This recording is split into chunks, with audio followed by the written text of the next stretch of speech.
खबर है कि मंगरू आज फसल की कटाई कर रहा है। चलो चलकर देखते हैं।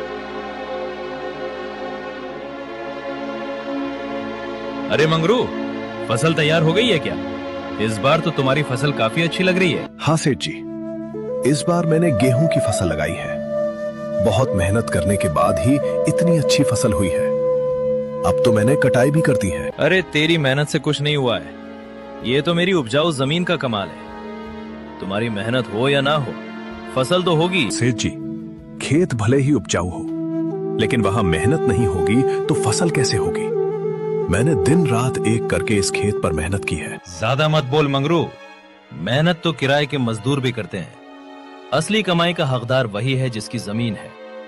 मेरी शर्त के मुताबिक अब जल्दी से मेरे हिस्से की आधी फसल निकाल, ताकि मैं यहां से चलूं। मुझे अभी बहुत काम है, तेरी वजह से मेरा काफी नुकसान हो रहा है। अब जल्दी कर। ये कहकर सेठ मंगरू से सारी फसल ले जाता है और मंगरू के लिए केवल 2-3 बोरी ही छोड़ देता है।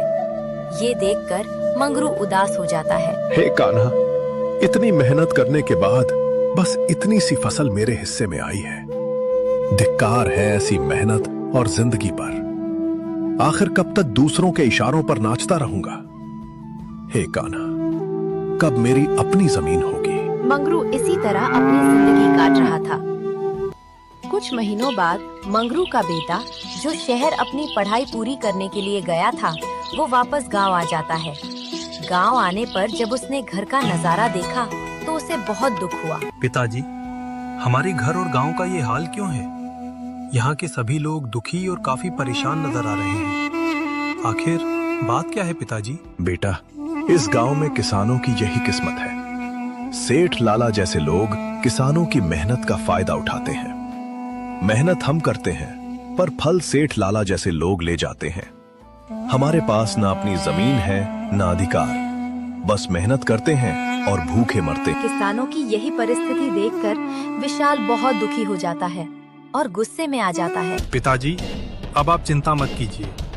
अब ये अन्याय और नहीं चलेगा। आज मैं खेती करूंगा और उस लालची लाला को उसी की शर्तों से उसकी चालाकी का जवाब दूंगा। अगले ही दिन विशाल सेठ लाला के घर पहुंच जाता है।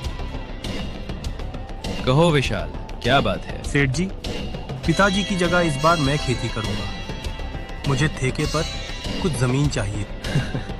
क्या बात है भाई, क्या बात है? अब तुम खेती करोगे?